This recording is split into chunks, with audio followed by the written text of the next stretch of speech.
তখন থেকে এখন পর্যন্ত একটা মেসেজই দেওয়া হয়েছে যেন ও 140 প্লাস বল করে। কালকে ম্যাচে যখন নাহিদ বল করবে আর অপোনেন্ট যখন ব্যাটিং করবে তখন আপনি তাদের বডি ল্যাঙ্গুয়েজ দেখলেই বুঝতে পারবেন।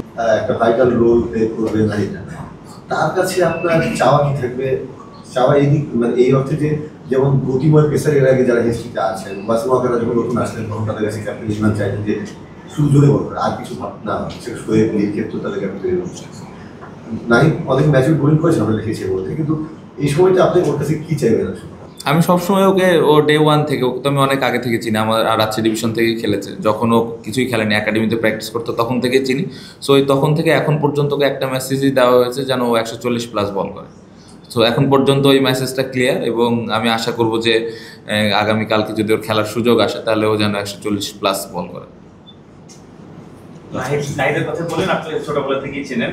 গতকাল প্রেস কনফারেন্সে শন উইলিয়ামস এসেছেন, যখন নাহিদকে নিয়ে প্রশ্ন করা হলো বললেন যে আসলে এখন দুনিয়াতে অনেকেই জোরে বল করে এবং বোলিং মেশিন আছে যেটা হিউম্যান বিং থেকে আসলে আরো জোরে আসে, যেটা আসলে তারা সহজভাবে বললেন যে নাহিদকে আসলে ভাবছেন না।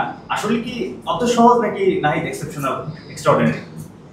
এটা কালকে ম্যাচে যখন নাহিদ বল করবে আর অপোনেন্ট যখন ব্যাটিং করবে তখন আপনি তাদের বডি ল্যাঙ্গুয়েজ দেখলেই বুঝতে পারবেন যে নাহিদ রানা কত জোরে আসলে বল করে এবং হাউ এক্সট্রাঅর্ডিনারি হি ইজ।